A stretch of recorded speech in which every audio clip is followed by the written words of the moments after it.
Saya membutuhkan waktu 2 minggu untuk menulis pengalaman COVID ini. Jelas ini adalah yang pertama di keluarga kami, dan semoga adalah yang terakhir.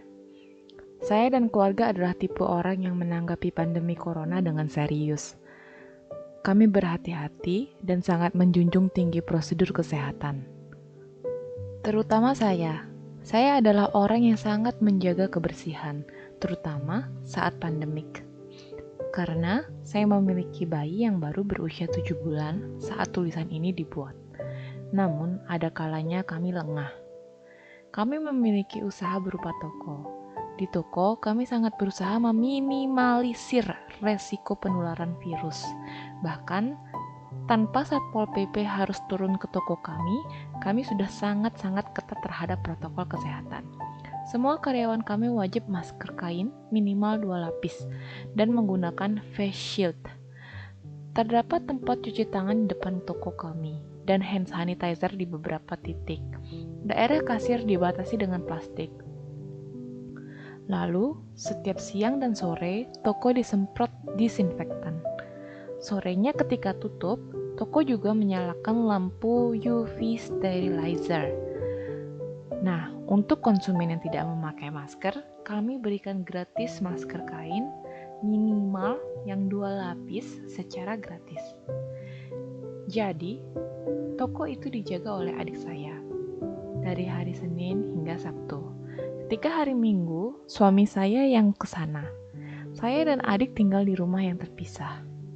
Pada tanggal 16 September 2020, umat Hindu mengadakan Hari Raya Galungan yang diikuti Hari Kuningan pada tanggal 25 September. Ini adalah kesempatan bagi para orang-orang untuk bersembahyang dan saling bertemu kerabat, di mana di sini akan terjadi kemungkinan penularan corona yang tinggi. Oleh karena itu, saya memutuskan untuk rapid test semua karyawan toko dan termasuk adik saya setelah Hari Raya Kuningan. Perlu dicatat, tidak ada satupun dari mereka, baik adik maupun karyawan, yang punya gejala. Akhirnya, adik saya dan karyawan saya semua melakukan rapid test setelah Hari Raya Kuningan, dan hasil rapid test adik saya reaktif. Dia mengirimkan foto 2 buah rapid test yang dijejerkan kepada saya, dan hasilnya garis 2. Ini adalah fotonya. Ini adalah 2 rapid test yang berbeda merek. Dan adik saya juga mengabarkan kalau ada 2 karyawan lain hasil rapid testnya bergaris 2. Hati saya mencelos. Tapi masih ada harapan, pikir saya. Karena hasil rapid test tidak terlalu akurat, maka mereka harus di swab test juga.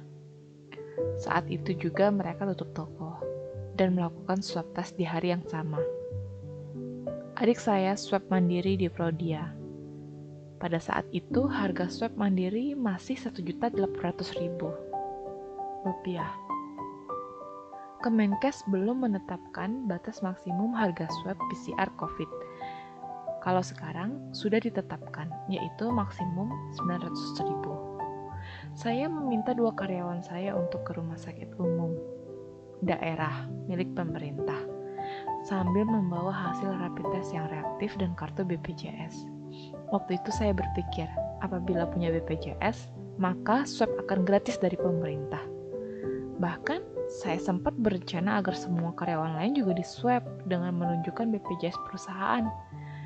Namun apa boleh dikata, ternyata peraturan pemerintah swab tidak ditanggung gratis apabila orang itu tidak mempunyai gejala.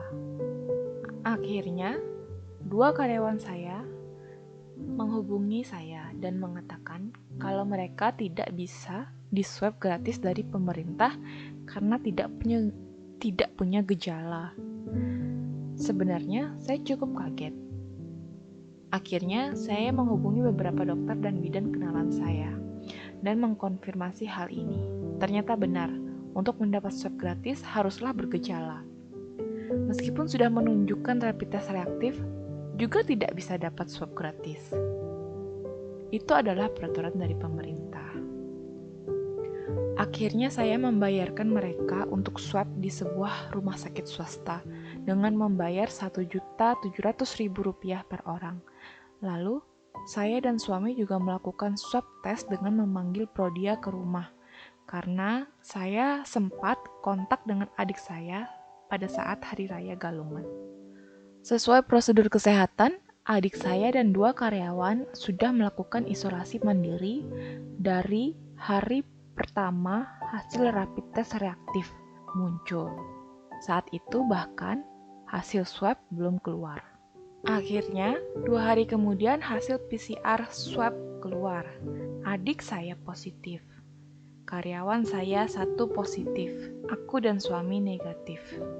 Mereka itu termasuk OTG atau orang tanpa gejala. Nah, saya sangat senang mengetahui saya negatif. Tapi tentunya sedih mengetahui adik dan karyawan positif. Kemudian, adik saya ditelepon oleh Satgas dan ditawarkan isolasi di tempat yang disediakan pemerintah, yaitu di Gianyar, Bali. Adik saya senang bisa diisolasi di sana. Jadi, ia lebih prefer isolasi di sana dibanding isolasi mandiri di rumah. Nah, di sana adik diberi vitamin, madu, lianhua, serta makanan sehat sehari 3 kali, dan banyak waktu untuk jemuran dan berleha-leha. Ada dokter juga yang bertugas di sana. Ia mengaku kalau ia nyaman di sana. Kami dihimbau untuk menutup toko kami. Selembar surat himbauan dilayangkan ke toko kami. Kami paham betul kok kalau toko memang harus ditutup dan kami mematuhinya. Tentunya untuk memutus rantai penularan. Satgas COVID menghimbau orang-orang yang pernah kontak untuk isolasi mandiri. Kami mematuhi itu semua. Semua karyawan saya cuti untuk isolasi mandiri. Namun, sayangnya, surat himbauan itu sebelum sampai ke tangan kami telah bocor ke orang lain dan surat itu tersebar. Kami sebenarnya agak kaget, karena surat ini seharusnya bersifat rahasia. Tapi entah kenapa, surat ini bocor bahkan sebelum sampai ke tangan kami. Akhirnya, karena kotaku adalah kota yang kecil, maka surat himbauan itu viral. Semua orang mengetahui kalau adik saya terkena COVID. Telepon dan pesan tak henti-henti berdering menanyakan kabar kebenaran berita viral itu. Saya kaget dengan respon dan perhatian luar biasa dari saudara dan teman-teman. Terima kasih ya. Saya sempat marah karena data ini bocor. Tapi sekarang saya ambil hikmahnya karena beberapa teman dan kenalan yang mendengar ini mungkin bisa menjadi lebih patuh terhadap prosedur kesehatan. Apalagi rapid test dan swab test mandiri yang kami lakukan adalah bentuk inisiatif dan tanggung jawab kami dalam memutus rantai penularan COVID. Saya tahu kami melakukan hal yang benar dengan rapid test dan dilanjutkan dengan swab, lalu isolasi mandiri untuk semua karyawan. Bayangkan kalau kami tidak melakukan rapid test itu. Termasuk saya sendiri kemungkinan bisa tertular, karena suami saya tiap minggu kontak dengan adik saya di toko itu. Saya tidak bisa membayangkan bagaimana saya harus membatasi diri saya dengan bayi apabila saya sampai tertular.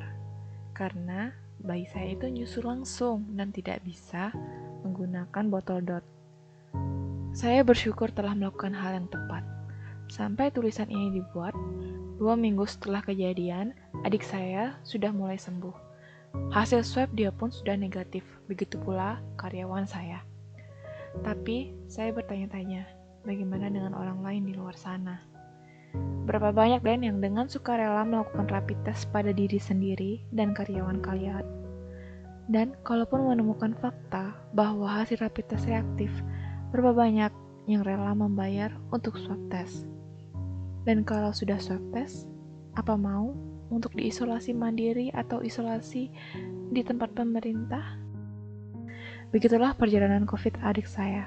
Semoga ini menjadi pembelajaran untuk kita semua, bahwa rapid test itu sangat membantu, meskipun hasilnya tidak selalu 100% benar, tapi sangat-sangat menolong saya, sehingga kami dapat menghentikan penularan.